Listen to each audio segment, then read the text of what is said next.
everybody. Welcome to the fourth and final workshop of our Spring 2020 Mentor Program. I am so sad that this is our final workshop, but I'm so excited for you all to jump into this final workshop. We've got a lot to cover this evening. We've got an amazing guest speaker for you this evening. I think you're going to really enjoy this. Now, this workshop is all about how to make the most out of that first internship. How do you make the most of that first internship or first job? Maybe you're jumping into a full-time job, you're a senior, you're graduating. Maybe you're hopefully jumping into an internship. Even if you're not jumping into an internship, maybe you're working on a part-time job that you want to make the most out of for the summer. That's okay too. This workshop is all about how can you make the most out of that first opportunity over the summer so that you can really set yourself apart. By the way, if you have a part-time job and you don't have an internship, there are plenty of ways that you can go about setting yourself apart in that part-time job that could lead to internships down the road. Seriously, do not settle and do not sell yourself short for the network that you could create from any particular opportunity. I know that I could tell you that back in the day when I was a server and bartender, I met plenty of people that ultimately opened up doors for opportunities that I ended up taking advantage of later. You never know who you will meet, even in the jobs you think are not your main thing. It's understandable, but leverage it. Don't ever write any potential connection off. So, as you all know, my name's Garrett. I'm the founder of Ambition in Motion. This workshop's going to be about 50 minutes long. Please ask any questions you have. If you have any questions in the comments section, as you all know, I'm going to ask 3 questions during the duration of this workshop. Your job is to answer them within 24 hours of this workshop going live. I don't necessarily know exactly what the questions are going to be. I always prompt them based on our guest speaker. Sometimes I'll slip in an intro question during this segment here. It just depends how I'm feeling for the day. So I'm so excited for you all to jump in, learn from our guest this evening. I'm so excited to learn your answers to the questions that we ask you, and I'm so excited to engage with you all. Now, I really want to set the expectations. As you all know, you're not going to get an internship handed to you on a silver platter. That's just not how this program works. Now, by the way, have students landed opportunities at Google, major investment banks, major engineering firms, major marketing firms? Absolutely. Happens all the time. But have they done that as a result of meeting with their mentor, taking advantage of the things that they've learned through this program? Yeah, absolutely. But if you think this is going to get handed to you on a silver platter, I think you already know by now that's just not how this program works. You have to work for the things that you get. Now, this platform can be a springboard for you to get to where you want to be. Leverage this as an opportunity to really launch your early career path. Absolutely, yes, this is something that can really do make a huge impact on you getting to where you want to be. But this is not a handout. This is not something that is just given to you. And especially in this time period that we're living in with the crazy coronavirus going on and all these other things going on where work is potentially unsure of, this program could be critical to you really setting yourself apart compared to your peers. Take advantage of it. I really think that you're going to enjoy what we have to say in this workshop this evening.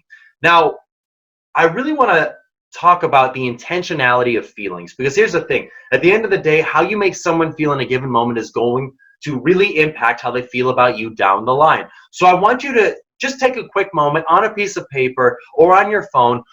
I want you to identify, how do you want other people to feel about you? So when you're going into that first job, that first internship, that first part-time job, how do you want your boss? How do you want your colleagues? How do you want your peers? How do you want other people to feel about you?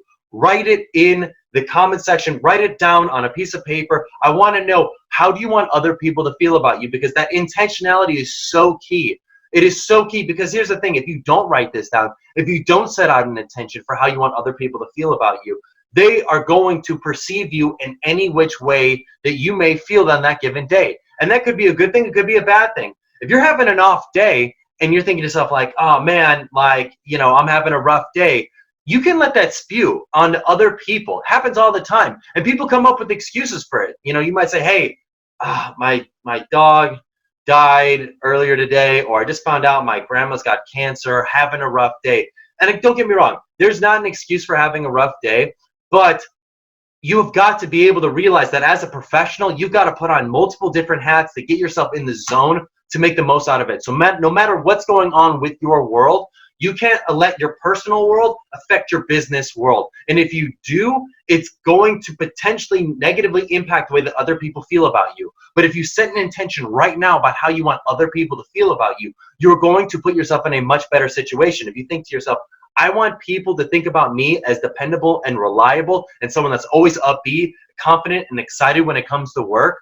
It doesn't matter what's going on with your outside world. Even if the worst thing could have possibly happened in your outside personal world, if you set yourself an intention right now that that's how you want other people to feel about you, when you come into work, you're going to straighten yourself up because you've already identified, I don't want people to feel sad, bad, or like that I'm a charity case because I've got other things going on in my outside world. You want other people to feel like you are a rock, that you are someone that they can go to, that you are someone that's always showing up professionally. Boom. You will get yourself into the mindset ready to be successful. Now that leads to the 3 keys that we cover in every workshop for success in this mentor program, which is strategy, story, and state. And as I just said, it doesn't matter what's going on in your outside world. It doesn't matter what the state of the world is. If you are a rock, if you are someone that physically comes into a state conducive for being successful every single time, you will be successful. I promise you that. So what I want to do right now is I want to get you into a state conducive for being successful. I want you to stand up. And I want you to shake it loose. I want you to shimmy it out. I want you to let it go. I want you to scream at the top of your lungs. On the count of 3, scream 1, 2, 3. Yeah! Just let it out. Let it loose. Let it go. You're getting yourself pumping. You're getting blood flowing to your brain. You're releasing endorphins. You're getting yourself ready to be successful. The reason why that is so key is because no matter what is going on in your world, you can drive your emotions with your motions. Your motions drive your emotions, meaning that if you get out, you move, you do a power pose, you get crazy, you can get yourself in a state conducive for other people wanting to be around you. You can get yourself feeling good, even if you don't want to feel good. Even if you think to yourself, I just want to remorse for a little bit. I just want to be sad for a little bit. You can be sad on your own time, but when it comes to work time, you step your game up. And the way that you step your game up is you get your emotions and you turn them into positive emotions. I can tell you that right now. Even when you don't want to feel on your best self, your emotions can get yourself into an emotional state conducive for being successful, even if it's only for a temporary period of time.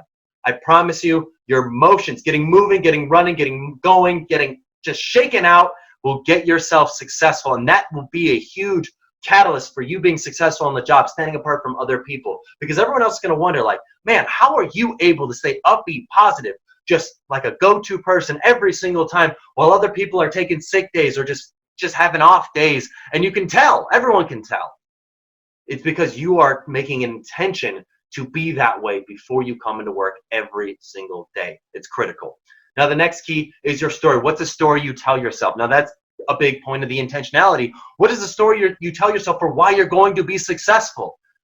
If you tell yourself a negative story like, hey, you know what, I don't deserve to be here, I'm not qualified, I'm just honestly, I don't even know why I'm in the room. If that's a story you tell yourself, that is the outcome that will be perceived by other people. But if you tell yourself a story, man, I can do this, I can make an impact, I can learn from these people, I can engage, I can be the energetic person who does what it takes, works the hardest to get to where I need to be. If you come in with that mentality, you can be successful.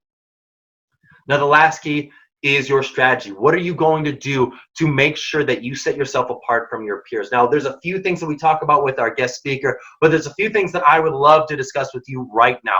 The first one is what is focal is causal. This is popularized by the work of Dr. Robert Cialdini.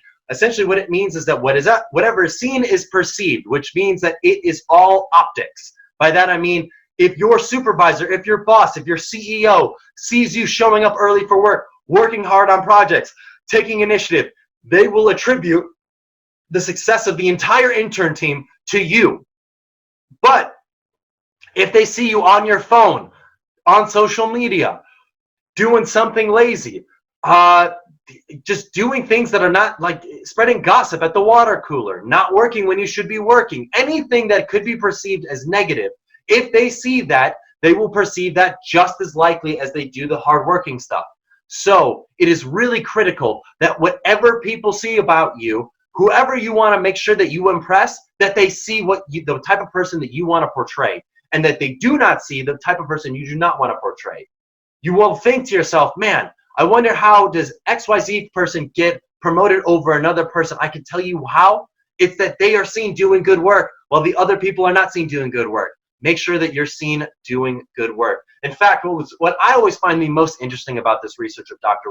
Robert Cialdini is its extrapolation to other areas of life. Specifically, as you know, I don't know if any of you all are holed up right now for coronavirus and sitting inside watching television, but what he's observed in his research is that when cameras, especially in police interrogations, are facing any particular person, whether that be the police officer or the suspect, when the camera is facing the person, one particular person, a jury is much more likely to attribute negative feelings towards that person if the camera is facing them. So if the camera is facing a suspect in an interrogation, the jury is much more likely to attribute guilt on the party of the suspect than they are to think that the cop is asking leading questions, trying to get an answer that may not actually exist. However, flip it around. When the camera is facing the police officer, not the suspect, the likelihood that the jury is going to think that the cop, the police officer, is asking leading questions, trying to get an answer that may not actually be essentially the guilt of the person who's under interrogation, it essentially increases substantially more. The point I'm trying to make is that when what people see is what they perceive. So at the end of the day, if God forbid you're ever in a police interrogation situation and you notice that the camera is rolling, at the best you want to make sure that the camera is side by side equally to you both, or not facing you and facing the police officer. It's crazy how much of an impact that has on how people perceive other people. But more importantly, as it pertains to the workplace, make sure that people see you doing good work and not see you doing bad work. It's not a tit for tat type of thing. One bad deed is about 10 good deeds worth. You have to really make sure that you're not seen doing anything bad, or you are going to be on the shit list of your supervisor. And that's not a place you want to be. So the next thing that I want to talk about is this theory called the next in line theory. Essentially what this says is that when somebody is talking or about to speak, their likelihood of retaining any information before or after their speech is very low. So if you know that your supervisor is about to give a presentation, or someone that you really look up to, maybe you are about to see a keynote speaker, you're thinking to yourself, I love this keynote speaker, I love what he or she has to say, I want to go up to him or her after their speech. Bad idea. Here's why. People, when they speak, are much more likely to think about what they just said if they just finished giving a speech, or what they're about to say if they're about to give a speech. Their likelihood of retaining any new information is very minimal. So therefore, you need to give the person you're trying to make a positive impression to a leeway period before you bring up new information to them, because that will increase the likelihood that your message is actually going to resonate in their mind. But if you come up to them right before a speech or right after a speech that they just gave or are about to give, their likelihood of remembering what you said, very low. So just something to keep in mind. This also applies to a boss who's giving a speech, any colleague that's giving a speech, anybody who's about to speak publicly for anything. Make sure you don't talk to them immediately before or afterwards, because they're not going to remember what you said.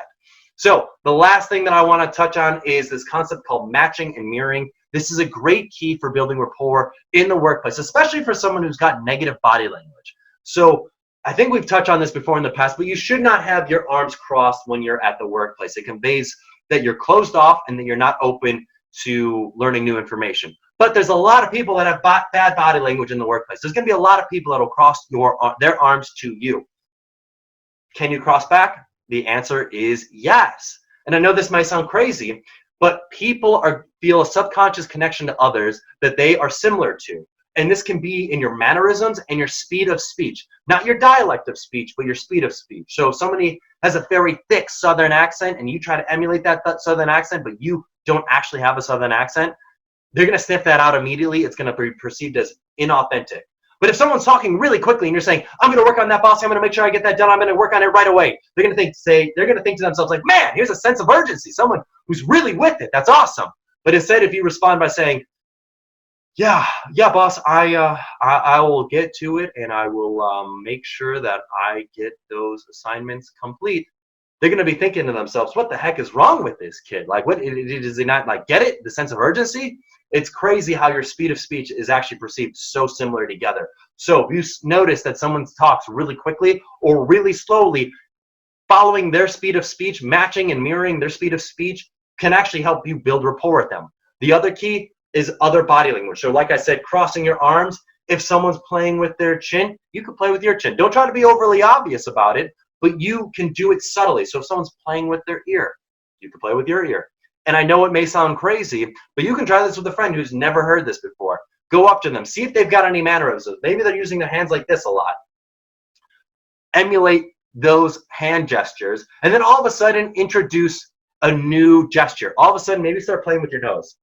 It could be any gesture, honestly. Start playing with your nose. Do it.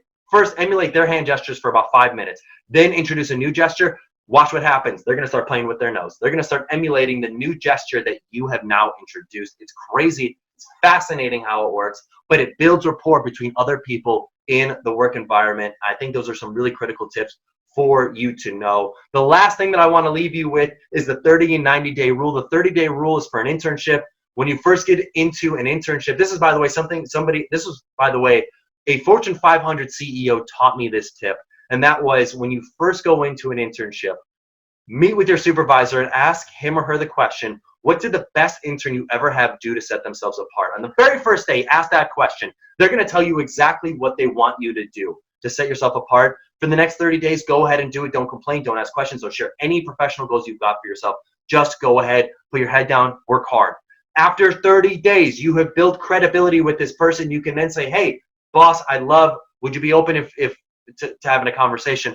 I would love to share with you some of my professional goals. Boom. That's where you share some of your professional goals.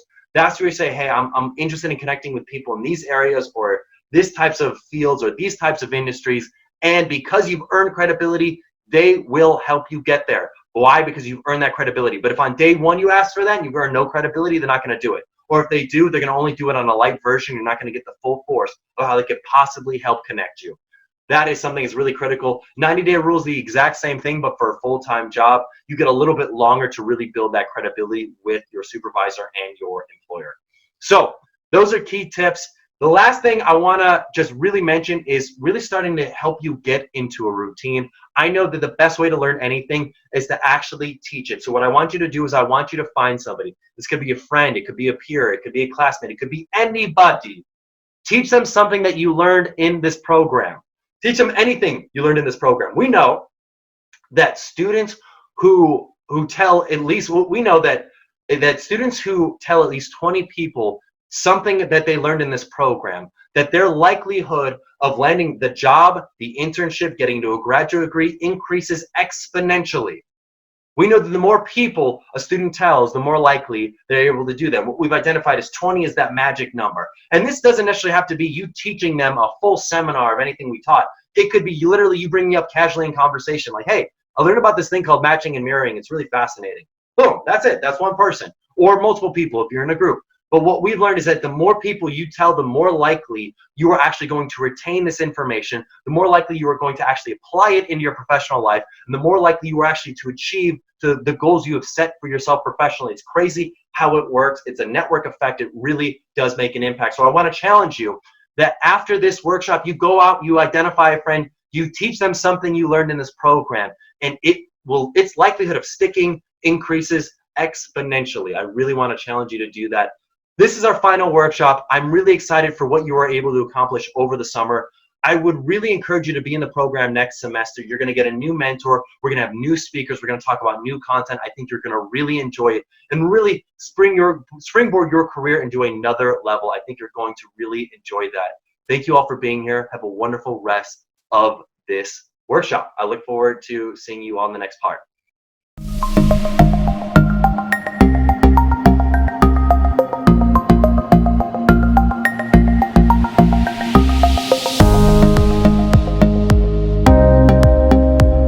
So I am so excited to transition into our guest speaker for this evening's workshop. And obviously our topic of tonight's workshop is how to make the most out of that first job or internship.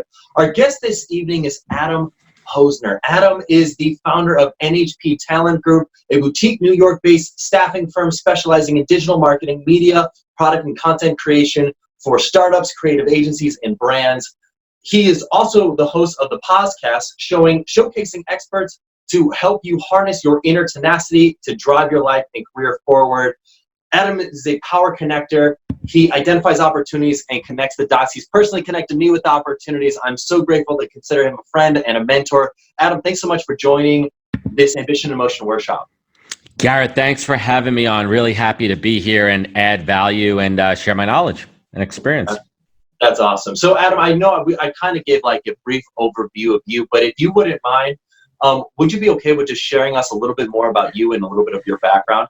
Yeah, absolutely. And I think it's so important, especially to your audience, to share my career journey, and I could do it in a nutshell. And the reason I could do it in a nutshell was for an experience that I had, was due to an experience that I had while working at American Express at an earlier point in my career. And I'll get to that in a minute because I think it's an invaluable lesson. But my story real quick, born and raised in New York, spent 15 years working in advertising and marketing in New York City. I knew when I was in college that this was the path that I was going to go into. In fact, I knew in high school that this was the path that I was going to go into because I studied and did a business program in high school where I actually was part of a program called DECA. It's a nationwide program. It's called Distributive Education Clubs of America. And my category was sales, wholesale selling. And I made it all the way to the nationals. I'm not going to say what year it was. And I won second place nationwide in wholesale sales. So I had to go up in front of a whole panel of judges and sell ski goggles. That was my thing. So I knew it was what I wanted to do. In college, I studied business and marketing. I graduated with a comms degree because I actually flunked out of the business school, but that's a story for another time. But one thing that I did was really important. I knew the value of internships while I was in college. And I'll pause on that because I'm sure we're going to talk about that in a little bit. But those internships really set me up for my future success. Anyway, spent 15 years working in advertising and marketing at a bunch of great agencies in New York. I spent some time at Sirius XM satellite radio, working in acquisition marketing. That's right, when Howard Stern came on board. And then, as I mentioned, I went over to American Express, which is an interesting point in my career. But it was at that time there was a downsizing, and I took advantage of an opportunity with a career counselor to work on my elevator pitch. So that's why I'm able to do what I do well. I could tell my story in detail. I could tell it at a high level, at a micro, macro level, wherever I need to be there. Long story long, just to wrap it up here, went back to advertising world after American Express, and I landed it at VaynerMedia, working for Gary Vaynerchuk. And for a bunch of reasons that were my fault, that I take ownership for, I lost my job at VaynerMedia. It was tough, and I needed to decide what I wanted to do in life, what really drove me, what were my passions, what were my strengths, and I pivoted into the world of recruiting, and that's what I do now. And for the past couple of years, I manage, as Garrett said, a boutique staffing firm here in New York, specializing in all things marketing and media. I love it. I'm also the host of the podcast and the Podcast Live, a podcast all about career journeys and driving your life forward. Was that good enough for you? Yeah, that's awesome. That's awesome. Thank you so much for sharing that. So with the topic being, how can I make the most out of my first internship or job? I guess really the first question I want to maybe ask you is, if I'm a student, how can I best prepare myself for that first job or internship? How can I minimize surprises? How can I make sure my expectations meet reality? What can I do to mentally, physically, emotionally prepare myself for what I'm about to jump into? Absolutely great question. And let's be honest, guys, if anybody who's in school right now who has never stepped foot in a corporate office for work, it's going to be a shell shock for you. Some people are morning people, some people are afternoon people, some people are evening people. So your schedule may not be aligned with that 9 to 5. So the first thing you really need to do is get yourself into that 9 to 5 mindset. Be prepared to be waking up on time, to get yourself ready, to get in that game time. It's go time action there. And you know what that means? It means being prepared. It means actually going to sleep at a normal bedtime. I know it's hard for a lot of college kids, but going to bed at a normal time and being well rested. I think that's such an easy thing to do. And Garrett, we talk about this all the time. The easiest thing for any job is to show up on time. Showing up is huge. You got to be able to do that. And really kind of go in with no expectations, right? Like really go in there and be a blank slate, be a sponge, be humble, and most importantly, be ready to learn, listen, and with your eyes wide open. I love that. That makes a lot of sense. I think I want to take a quick moment to break here and ask our audience a quick question. What do you believe the biggest challenge would be for you personally? Like, everyone's situation is different. Obviously, as a college student, you got a lot of things going on. Maybe you normally get up at a reasonable time and you go to bed at a reasonable time. Some people do. Yeah.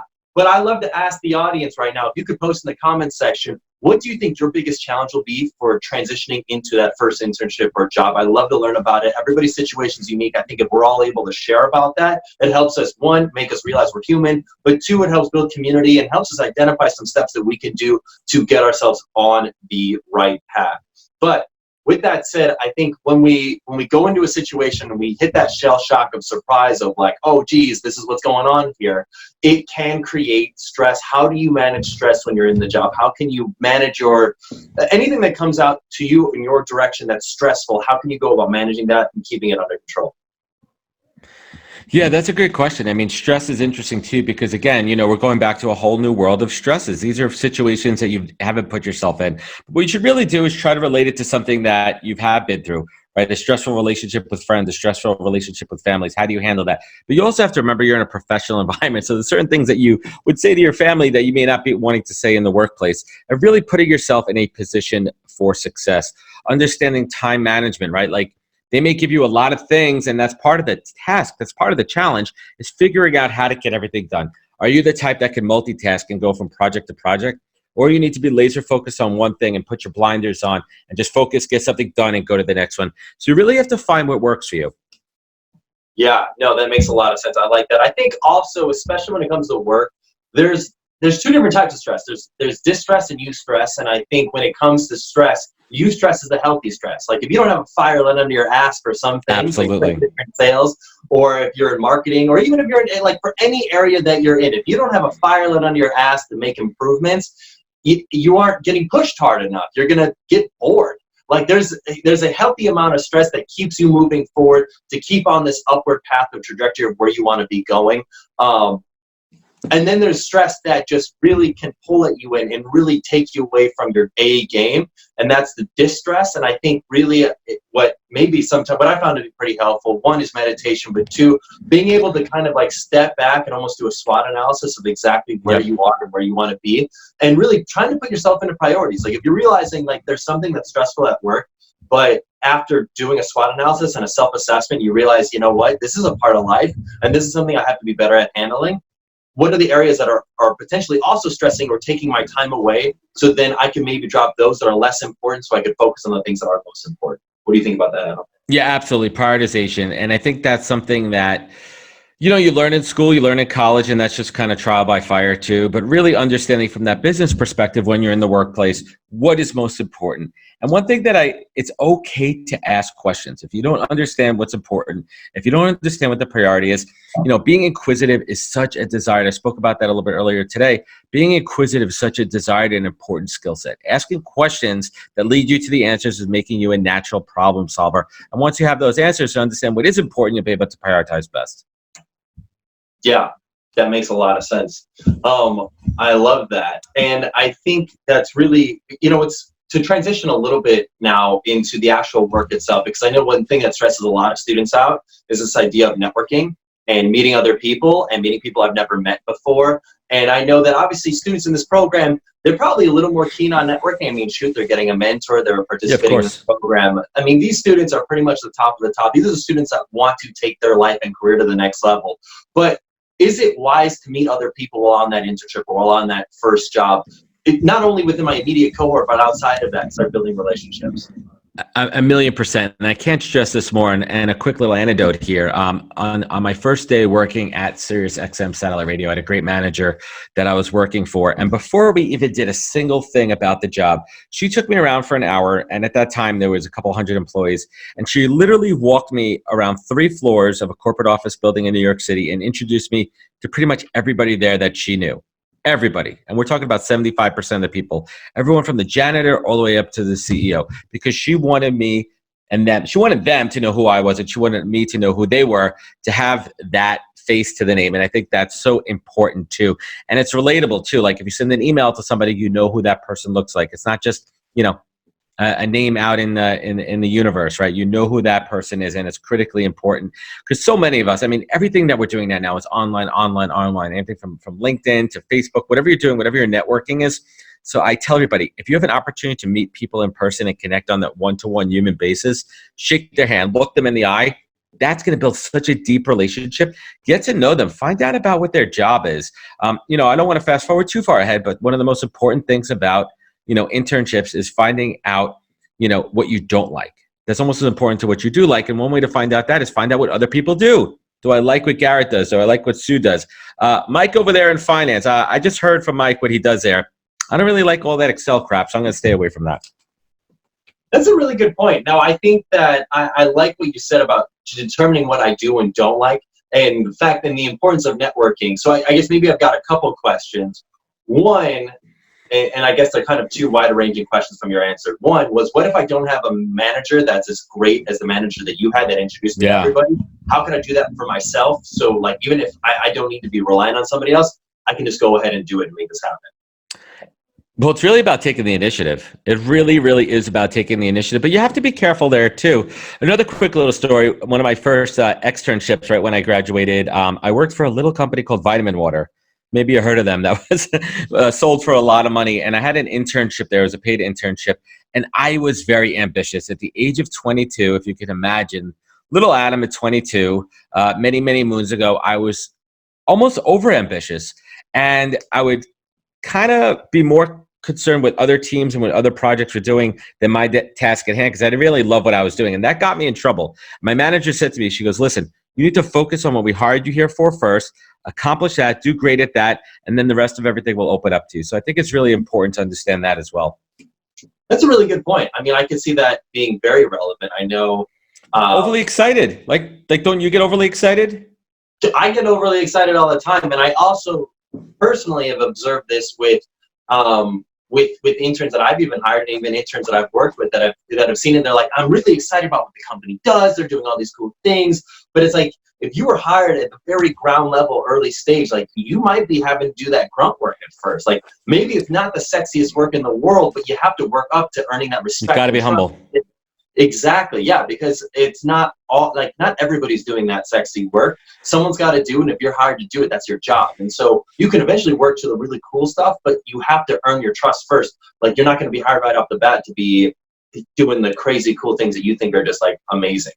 Yeah, I mean, it's a natural feeling to have that excitement, that adrenaline. You got this internship; it's your first kind of job, and the adrenaline flows. But you got to be mindful about being, overly ambitious and overly anxious. I think that's a really important, lesson learned for me, is to be humble, to listen, to show genuine interest in what they hired you for, and don't discount it. Because that's what happened to me. I was basically so excited about meeting, the CMO of Vitamin Water and doing some other things that I didn't want to do what my internship was, because I didn't find it sexy and exciting. Big lesson learned there. Be grateful for what you got. It's like, trade your expectations for appreciation. You'll be infinitely happier. So I think that's a really good point. The other question I had about the key thing that you said in your answer was, hey, Mike over there that's, in finance, I don't want to mess with that Excel doc, whatever. I think I really want to stress the importance of this, though. How important is it to determine that level of interest based on who is delivering it? Like, if you're getting this information from Mike, who's not he doesn't like doing Excel sheets. Shoot, like, I don't think, if someone who's doing Excel sheets isn't keen on doing Excel sheets, do you think they're going to be a great salesperson of doing Excel? Probably not. Yeah, no, that's a good point. And they're like, look at all these algorithms we can run, or these calculations we can run, or formulas we can do, and like, look at how much data we can crunch. Like, if you're excited about it, I think you can stimulate somebody else's interest in that. So with that said, totally. How can a student really be able to fine comb, like, go through with a fine comb, identify, okay, one, was the person like really great salesperson of that our personalities vibe, and two, how much of the actual work itself related to me versus didn't relate to me? Yeah, that's a fantastic question, and I think it is, trying it. I think you have to try things. I think you have to push your limits outside of your comfort zone, because there's parts of things that you don't like. Like, for example, let's talk about Excel sheets for a little bit. That's something that I never liked to do, but I'm glad that when I had to do it, even at a job like American Express, that I dug in earlier in my career. That way, when I knew it was part of my job description, that I knew how to do it, and it set me up for success. So sometimes you need to be mindful about having all those tools in your tool belt that you may not always use, right? You may have something, I really don't like using that tool, but at least I know how to use it, and it makes me sharper, and it makes me a lot more dangerous out there. Good point. Really good point. Kind of shift your mindset about learning new skills, even though you may not love them, but you have them, right? Like, I wish I'm married. My wife is Russian. I wish I learned Russian 12 years ago when I met her, and didn't like push it to the side, because then I'd be fluent by now 12 years later. But I didn't. Something I regret. That's a really good point. I like that perspective. Just give things a try to figure out what you like and what you don't like. So I want to go back to the whole point of networking with people, building relationships with others. And I think a really big point that I want to make is the fact, and this is something you know pretty intimately, is that I believe it's 70% of all jobs go to somebody who knows somebody at that company, not from the actual application itself. Another guy we had on our workshop went to the ATS conference, and he said that they had processed 600 million resumes. ATS is the machine that processes all the resumes and looks for keywords and chooses whether or not they should even be considered for an interview. And I think what he ended up saying was that only 60 or 600,000, it ended up coming out to 1% actually ended up landing the job. And so the point I guess I'm trying to wrapping this all into is the importance of building that network, because the people that you work with at this internship or at this job may not stay at that job forever. Shoot, you probably won't stay at that job forever.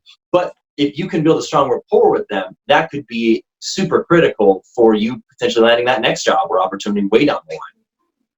Yeah, one of the things that I hold my hat on very high about my approach to my career is relationship building. Every opportunity that I've had comes from building a relationship. I don't even know if I've ever formally applied for jobs outside of someone making the introduction, you got to apply to make sure your resume is in there. I hold relationship building in the highest regard. It's something that I love to do. I consider myself a master at building and fostering relationships. I don't cold call in my profession. Everything's a warm lead. It's either a referral or somebody I know in my network. And that has taken 22 years of experience in learning how to do it. The other piece is not burning bridges. And you don't burn bridges in a couple of ways. There's the macro level, the overall thought of just, you keep relationships at a high pedestal, and, you really don't break relationships. You keep them sacred. And at the micro level, really managing each situation and each conversation and how you interact with people. What's that, reputation that you want to leave? What's that thought about you that you want them to take away with, right? That's how you build relationships. I mean, what is real reputation about? It's what people say about you behind your back. You want that to be positive, and you could start that on day one of your internship. Yeah, no, that's a great point. And actually, that kind of leads to the very next question I ask is it important to treat everybody with respect and kindness? I mean, 1,000,000%, that's a golden rule. Yeah, it's funny. I think what I'll often see, and I've even seen this with a couple people, where those interns, let's say for full-time employees, like those interns who came up, you never really know what they end up working on, and all of a sudden they built this startup that's now killing it, going off the rails. And that's a great story. Shoot, I'd love to work for this company, and then all of a sudden you realize you treated this person like trash because they were an intern, and you thought I'm 3 years old, I know I'm on this high horse, and you immediately burnt that bridge, and you have no idea where people are going to end up. And you don't treat people kindly just because of where they're going to end up. You treat them kindly because it's the right thing to do. But if by 100%. Chance you end up somewhere great, you at least will have some good, some feelings that you treated them right. Yeah, and that's a golden thing too. I mean, I've seen it happen in real life. I treat interns the same way I would treat the CEO. And I think that's, again, going back to that golden rule, because you never know who you're going to meet on the way up, and you never know who you're going to meet on the way down. Absolutely. So let's start talking about prepping for the actual job or the internship itself. Do you have any routines that you subscribe to that really get yourself in the physical game or mentally into the game? Do you have any routines that you have either you currently do or you've done in the past that really helped you prepare yourself for work? Yeah, absolutely. And I go back to some times when I've started new jobs, and the best way to do it is, leading into it a few days before, because a lot of people have time off in between jobs. And I always say, if you have an opportunity in between jobs, whether you're going from one job to another and you have a few days, a week off, do nothing work related. Clear your mind, because you literally have to detox. You need to detox physically and mentally. You need to detox from things in your past job that maybe held you back, things in your past job that you didn't like. So you go in with no predisposed, you're not a self-fulfilling prophecy, you're setting yourself up for ultimate success. And you do that by putting yourself mentally in a best position to succeed. Having a mantra, I'm going to go in and I'm going to kick ass at this job. I'm going to go into this job and it's everything that I've wanted, it's everything that I've been thinking about, everything that I want to do, and go in with positivity. And physically, the same thing as well. Going back to what I said earlier, be well rested. If your job's starting on a Monday, don't have a Sunday fun day and show up, all hungover. That's bad. I mean, it's so it blows my mind how many times that I've seen people, kind of come in a little bit groggy, and I'm like, come on, dude, get your act together. So these sound like simple things, but it's really about putting yourself in a position. The other piece, if we want to get a little bit more tactical here, in advance, I always like to guide people. any prep that you could do, aside from obviously reading the website, because you did that and all your interview research, spend some time on LinkedIn, really try to understand the background of the team, the people that you're going to be working with, any case studies that you could get in advance. It's always a good thing to do. Hey, is there any prep? Ask your hiring manager, hey, is there any prep that I could do? I know I have a few days before I start. Any reading? Are there any guidebooks? Are there any employee guidebooks or even industry things? Are there industry publications that I subscribe to? Are there any newsletters? Are there any webcasts, TEDx, conferences, anything that I could watch and consume to really help me be in a position to succeed and get my knowledge base up to a good starting point before day one?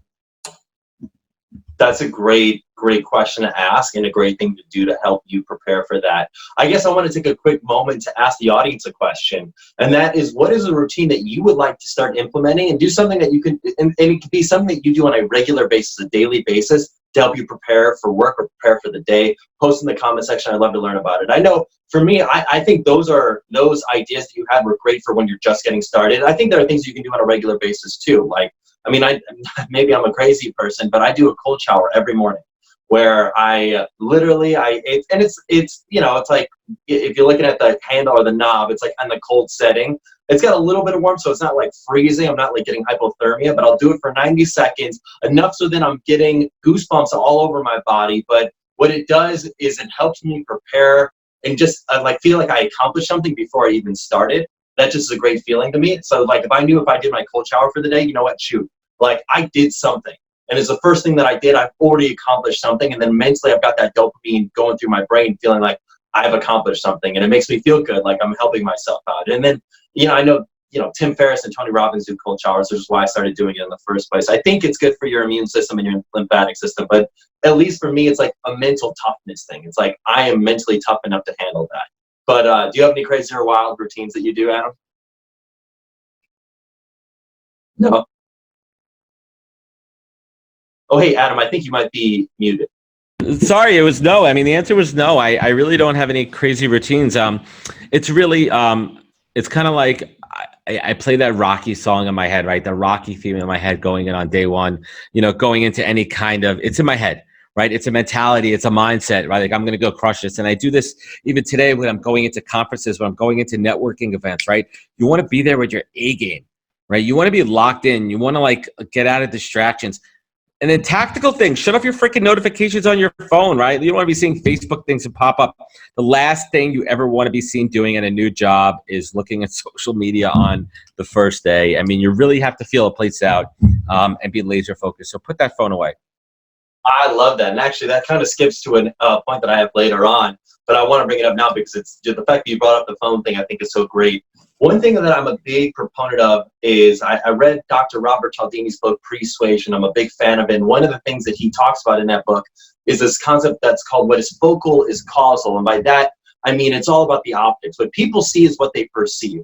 And so when you're at work, if you're doing a job and your manager sees you take on extra tasks or show up early or do things that are a little bit above and beyond, even if in reality you do about the same amount of work as everybody else, but they see you stepping your game up, you are much more likely to get promoted, get a raise, and be perceived as someone who steps up their game. It does not serve you to be a wallflower and kind of hang out in the background and not take credit for the work that you're doing. But It also works on the flip side too, where it's if you're on your phone and if your manager sees you on your phone, it doesn't matter if you worked your ass off. If they're you're on Instagram, they're gonna say, "What the heck? What's going on with this guy?" All out the window. Optics is everything, man. Absolutely. You really need to be mindful of your tone, your presence, and your body language in the workplace. Another good exercise too, and it's kind of hard to do because it takes a lot of self-awareness, is before you're about to start a job, ask someone that you really trust. It could be your mom, it could be your boyfriend, your girlfriend, your spouse, whatever, a close friend. Being like, hey, is there anything you notice that I do sometimes that, if I was in the workplace, and maybe I should kind of be mindful about? It sounds a little unconventional, but try it. You'd be surprised. I had one of those conversations today. It was really good. Well, I can tell you I had those conversations with my mom, and I definitely can say within the first 6 hours, I'm really frustrated. It's kind of I go through DABDA. I'm immediately in denial. I don't do that. And it's oh, I can't believe she said that. And I'm yeah, you do. You want to do that? Yeah, maybe I do that. Okay, I might do that. Let me start making some changes with myself. But that kind of leads to my next question is, and this is something I'm really excited to dive in with you on, Adam. And I'd love to learn your thoughts because I think you've made a few LinkedIn posts about this, and I know that you've got a lot of insight in this. But what is failure to you? Failure's tough. I mean, I love the quote, and I think it's Einstein, that failure is success in motion. And that's what it really is, because if you're not failing, that means you're not trying. If you're not trying, you're not moving the ball forward, you're not doing anything. And there's different types of failure, right? And for today, we're going to focus on the professional failure, because personal failures go a lot deeper. I'm not an expert on that, and I can't talk to that. I mean, I've had my own fair share of that, and that's a podcast for another time. But getting back to, the professional failures, especially early on in your career, you are going to make mistakes. I repeat that. You are going to make a lot of mistakes. And hopefully you'll be in a workplace that has a cushion, that has some wiggle room, that has some, has a warm, safe landing for you, that welcomes mistakes, because mistakes means you're trying. Now, the key thing about making a mistake is, what do you learn from that? What's your takeaway? And ensuring that it's not repeated. And that's, I think, what it really comes down to. I love that. So what is your advice for students who are about to enter their job or their internship, afraid of failure? Don't be afraid to make mistakes. And it's easier said than done, right? Because you want to be your best. You want to bring your A game. You want to be perfect. There is no perfect. Everybody makes mistakes. Look at Warren Buffett, Bill Gates, Bezos. Everyone has made mistakes all the way up to the top. Mistakes are natural. We're human. We're not going to be perfect. But be mindful of those mistakes and what kind of mistakes there are, right? There's little mistakes. There's big mistakes. Think about the impact that you're having after those mistakes are made. And ultimately, it goes back to that. It goes back to learning from them. These are teachable moments, especially early on in your career, whether it be an internship or your first job. Yeah, no, that's a great point. I am a firm believer that discomfort breeds growth, and you can only grow unless you're uncomfortable. So find ways to be uncomfortable. Failure typically is the best method forward for that, because failure is a learning opportunity. It is not a mark on your record. I mean, I guess it is a mark on your record, but it's a mark that you've learned from something, the fact that you've experienced it. I mean, I know that we're all in these mentor relationships, and mentors are fantastic, but the best mentors are the ones that can share the stories and ask you questions, not the ones that says you need to do this because of this X, Y, and Z reason. Because ultimately, you want to experience things for yourself, and you want to know that this actually works for you, not just because it didn't work for them. So 100%. I think it's a really great point, Adam. So I guess what I'd love to think about is, I'd love for to learn your advice on how can I, as a student, start figuring out what I want to do while at work. And I think you've kind of talked about it before, but beyond just experience it, are there any other things that I can do to try to help myself figure out what I want to do while at work? And how can I guess maybe the better question is, how can I figure out if my interests start to change? How can I be self-aware enough to recognize that they are changing and be open enough to share that with my supervisors, my peers, my mentors, the people in my life? Yeah, it's a great question too, because you don't want because your natural instinct is to be scared to go talk to somebody, because you don't want to be perceived as somebody that's complaining, right? You want to be perceived as somebody that, I'm happy to be here. So it's all about positioning. And I think it really comes down to having the confidence to be able to speak up. And the second part of it, going back to what we spoke about a few minutes ago, building those relationships early on where you could have that candor with your mentor, with your superior. So you could say, hey, Garrett, I know I've been here a couple of weeks and you hired me to do this, and I'm doing it, but I'm finding this real passion when I work on this one thing. Is there any way I could do more of that? Are there more things I could do in that area? Be prepared for the answer to be no, because no, we have somebody else doing that. No, we don't need you. Or you never know, you may just get, you know what? That's pretty cool. I like that you have a passion for that. Let me see if I could find more of that for you. But it's that twofold. It's a self-awareness combined with that relationship building, so you have that open channel to have that conversation. I love that. And I think that is like a big lesson learned that you took from the vitamin water situation, was you just kind of jumped in to all these different areas that you were interested in. You never said, hey, supervisor, mentor, someone at work that I feel close with, these are things that I'm interested in. Is there any way you as opposed to, you never asked the question, you never asked for permission, you just went in and did it. And big mistake.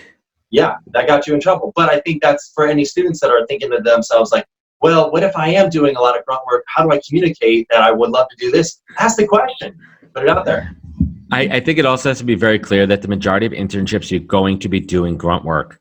That is what it is. Now, there are different types of internships, and not to get too deep with this, but a lot of the good programs I see, yes, you are doing a lot of that entry level stuff, but there's rotations, there's informationals, there's lunch and learns, and those are the type of programs that you want to be at. For example, a lot of the ad agencies, the summer internship programs, you know, a couple days a week, they have lunch and learns with the senior leaders from other departments, right? Which is great because say you're in account management, now you have a lunch and learn with the head of creative and you're like, wow, you know, I really like what he has to say. And you're learning about another path that you want to look into moving forward in your career.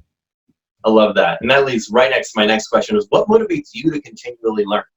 I mean, you've been doing this for a while. You are super experienced or super wise. What motivates you to continually want to learn? To make myself better. I think it's the ultimate goal to make myself better, because if you don't keep up, you're going to fall behind.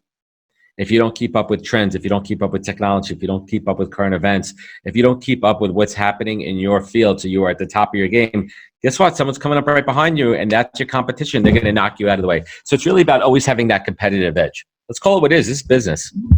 Yeah, no, I love that. And that's a great point. Because I think for a lot of students, and I think that goes to not only learning new skills, but also networking with more people, building more relationships. I think that there's a lot of students that are thinking to themselves like, oh man, networking really stresses me out. I don't want to go to that career fair. Or I just got that internship offer. Or I just got that job offer. I'm sick. It's introverts. I don't have to think about this anymore. And it's like, no, you absolutely have to keep developing these skills, because without them, you are going to get left behind.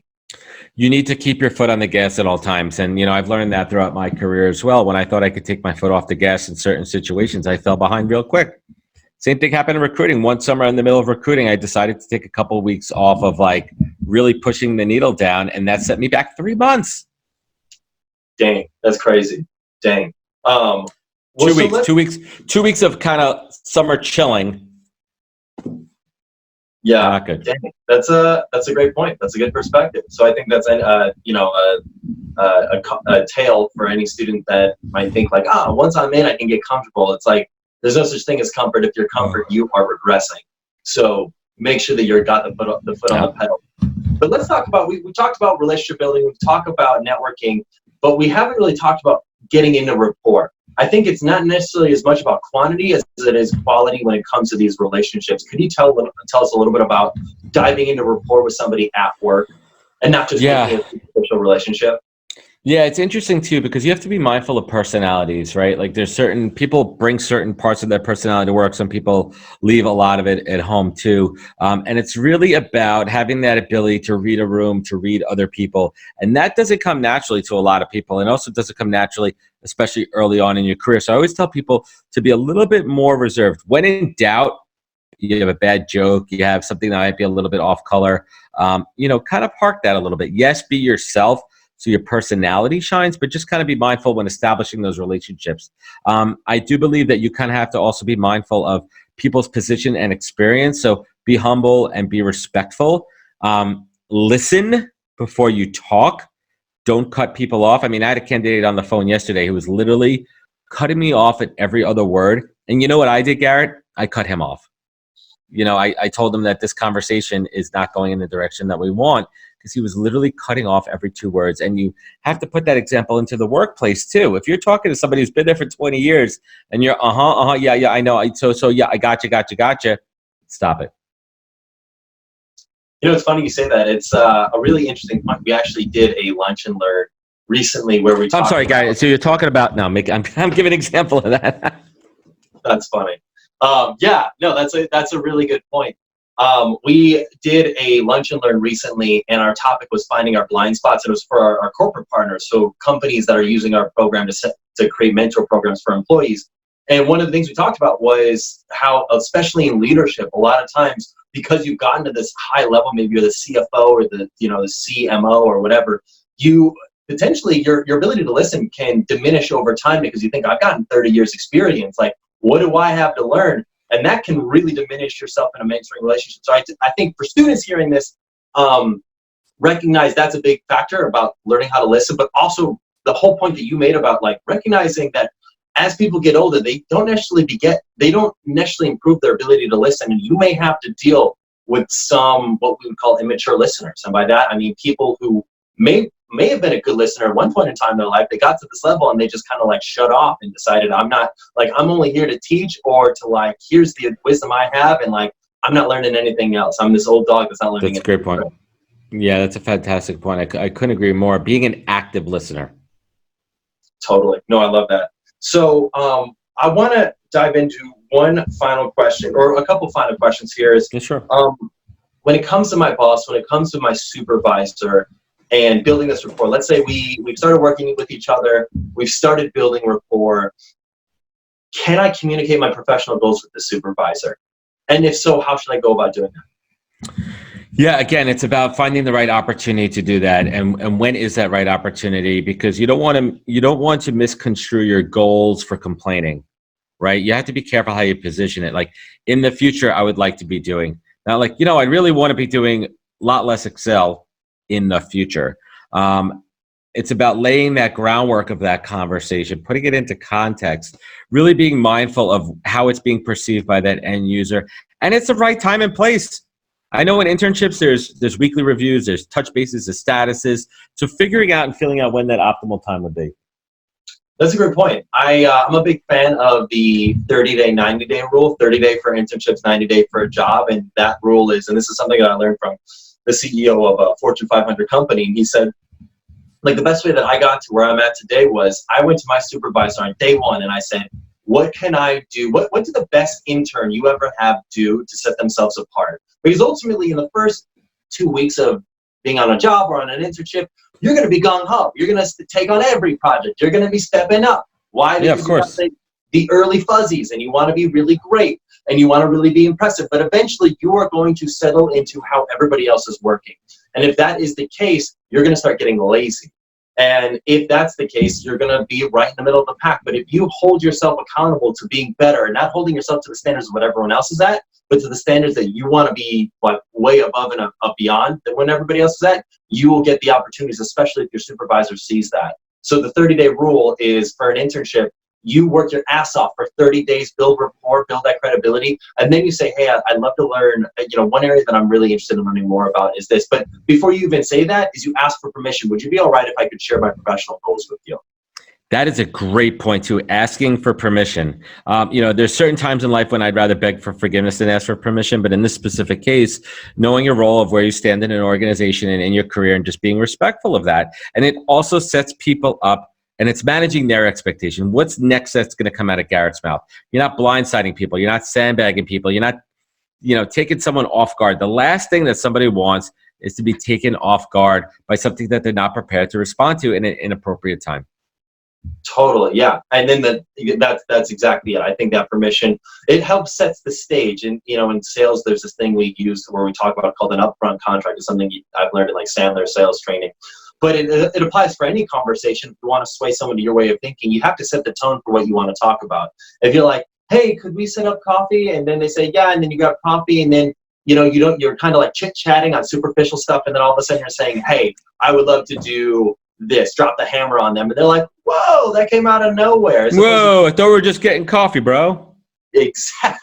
Exactly. Whereas if you could just say, hey, would you be all right if I shared some of my professional goals with you? And they're going to be like, of course, yeah. And then they're mentally prepared for this, and then they're not thinking like, okay, he wants this immediately. It's something he would like to work towards down the line. It's a future goal. Yeah, absolutely. Yeah, no, that's awesome. So, Adam, I feel like we've covered all the key points that I think that I wanted to chat with you about. One last point in terms of rapport building that I realized that we haven't spoken about was this thing called matching and mirroring. This is something that I believe I learned from Tony Robbins. It's the idea that people build subconscious bonds between each other based on their mannerisms. So, for example, if somebody's speaking really quickly, if you respond speaking really slowly, they're not going to build rapport with you. You'll be like, what the heck's wrong with this guy? This guy's not speaking fast enough. What, is he slow? I don't know what's going on. Or if you notice someone's like playing with their chin when they're thinking about something, if you also do that, they're going to build a subconscious bond with you. They're going to feel like, you know what, I like this person. I like his mannerisms. I don't know. He's just, he seems to really connect with me. And it's funny, if you want to test it out, you can even do it on a friend that has not watched this video. Literally, just if they're playing with their ears, they use some crazy hand motions, like repeat those, they won't even notice that you're doing it. And then all of a sudden introduce a new one. All of a sudden, let's say you start itching your nose, they're going to start itching their nose. They're going to feel in sync with you. You do it for about 5-10 minutes, they're going to feel in sync. Yeah, I don't want to freak them out though. It's a really interesting thing too, and I haven't really given a lot of thought to that. It goes back to a higher level of being mindful about who your audience is. It's about knowing your audience and who you're talking to and how you could relate with the best. Now, you don't have to like fake it till you make it. You don't like, if a guy's just sitting there scratching his armpit the whole time, you're not going to sit there and do the whole thing. But there's also a cadence, right? One of my things, sometimes I talk too fast. It's just a New Yorker in me. I'm over caffeinated, lack of sleep. It's kind of who I am. So I need to be mindful as a recruiter, as somebody who talks to so many different people all day long, about at least coming halfway down and halfway up to their level. I don't need to come all the way up, but as long as I come a little bit closer to your point, now we're on a similar plane. Because there's frequencies there, right? Two people connect on a frequency. If those frequencies are completely off, the conversation's going to be off. I love that. No, that's a great point. So I want to ask the audience one last quick question, and that is, what are you going to do to set yourself apart for that first job or internship? Post in the comment section. I want to learn about that. What are you going to do? Like, from what you've learned tonight in this workshop with Adam and I, what have you learned? What is something you want to apply? What is something you are going to do? Set an intention of doing so then you set yourself apart in that first job or internship. Post in the comment section. So, Adam, thank you. This has been an awesome workshop. I feel like we've covered a lot of really amazing points on how to make most of that first job or internship. What I'd love to ask you to finish up is, for any students that are interested in learning more about you, getting involved with you, how can they learn more? How can they get involved? How can they touch base with you? Yeah, absolutely. You can find me on LinkedIn at Adam J. Posner. When I have the time, I am more than happy to give advice. I'm more than happy, to talk online. If I have a few minutes for a phone call, I can. Absolutely. I also implore everybody to check out my show, The Podcast, that Garrett is an alumni of. And the podcast, if you really take a look at those, 60 guests or so whenever this comes out, you will see people across industries. You will see leaders from LinkedIn. You will see leaders from major ad agencies. You'll see HR people on the tech side of it too, that are giving worlds of advice. They've been there. They've done that. They've been in your shoes before. Put that on at the gym, put it on at the car, put it on whatever, and really dive into some of these experts that I have on my show. And that's my gift to everybody else out there. That's awesome. Well, Adam, thanks so much for being here. This has been excellent. Thank you all, students, for being here. This has been a wonderful workshop with you all this semester. I'm excited for where you all are going to go with this next step of your lives and your careers, and I hope to see you in the program next semester. Have a wonderful night, everybody. Take care.